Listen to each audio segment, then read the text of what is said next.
Back again. Right, XRP. I was just about to go into a leverage trade on XRP. When I looked at the hourly chart, I see what could be a double top here. You see a top there with quite a large wick on the candle, pushing it back down. Then you see another one, the same level, red candle pushing it back down. I'm not going into my XRP trade. Let's have a zoom in on that particular. I'm not going into the XRP trade, despite the fact it's above all its moving averages. That looks like a topping pattern to me. That looks like it may not do. It may go. I think that's a top. So I've held out on my trade. I don't think that that's a good trade to get into right now. I think it's worth waiting. Now, if this comes down here and then goes up there and then blasts through, then, I'm in. But if it goes down, if XRP falls from here, that would have played out. Could that? No, it's not really. I was looking for a head and shoulders. It's not a head and shoulders. So yeah, XRP, very exciting times lately in XRP. We did have a look at XRP earlier, so we're going to have a move on now.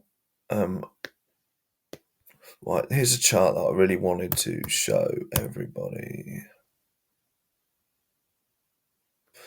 I'm hoping I can get it on here actually. So here's the silver chart. Let's have a look at silver for a while. Silver's really letting me down at the moment.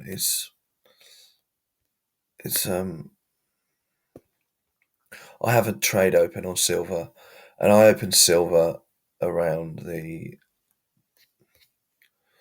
gosh, it has gone particularly low at the moment. I opened a silver trade around 23, 24, 23, late 23. It's gone below that now.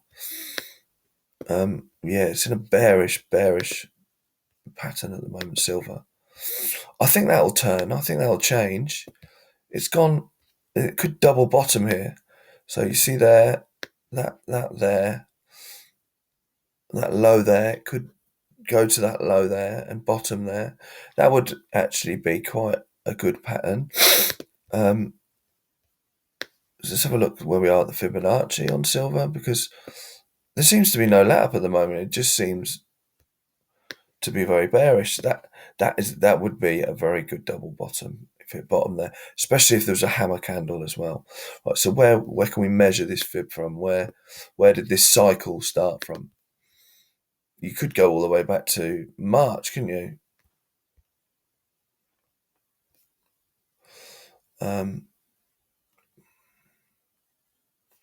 I'd say that low there is a good point. Okay, so then if we're going from that low there, this could be a key moment in silver because it's hitting that 618, isn't it? That would be a nice bottom for silver, I feel. So we're going from that rally, from where this rally sort of began, that low, and that corresponds nicely actually, because that 618 level here is where it hit there, and now it's hitting here. Below that, silver's going lower to 19. The moving averages are all bearish, extremely bearish. Let's have a look at some chart indicators. The MACD we'll see what the MACD, sometimes that comes to life and indicates that something good is happening. This MACD is not doing that. It's on a direct downward trajectory with the orange above the blue. Silver's looking particularly weak at the moment, but like it's at that key inflection point now.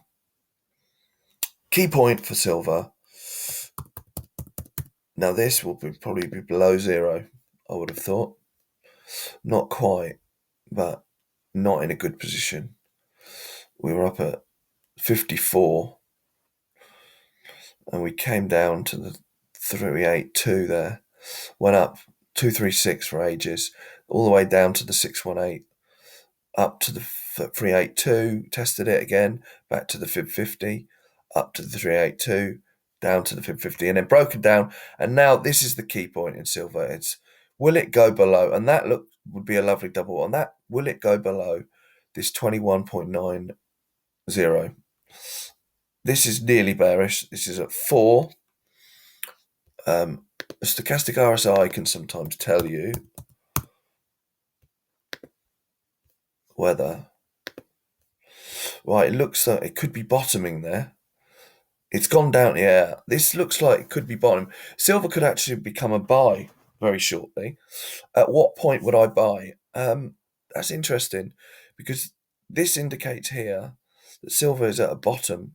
It can't go any lower than this on this chart. So it's a case of when that goes back up. Now it could go up and go along and just go along flat, and silver could remain very low.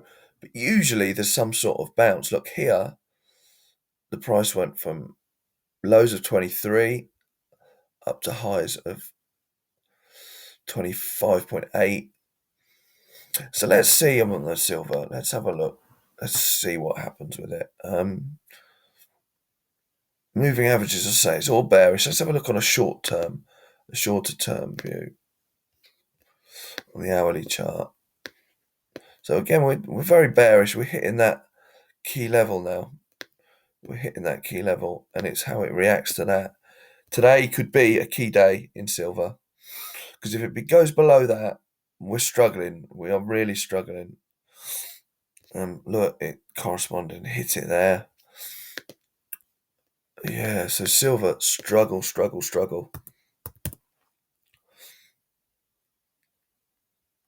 Right, let's have a look. Sorry about that. Sometimes these charts don't give you what you want. Right, the simple gold chart. And gold is falling steeply. Gold is really falling steeply. My goodness, this is completely decoupled from Bitcoin. This is interesting. This is completely, I repeat, decoupled from Bitcoin. Very weak at the moment, gold. Very weak. Good, my goodness. On a daily chart, we are back down below the 200. We're below the 200 moving average, and we've closed a candle below the 200 weekly. Gold is in a... Oh, I wouldn't like to say what the target is now. Let's have a look at the fib, the all-important fib from the March lows, where it did go very low and recovered. Right, okay. So gold is at a key level now. Interesting level. It's at the fib 50. Remarkable. The fib 50 is holding gold. Now, below that, 1688, folks, bear with me a second.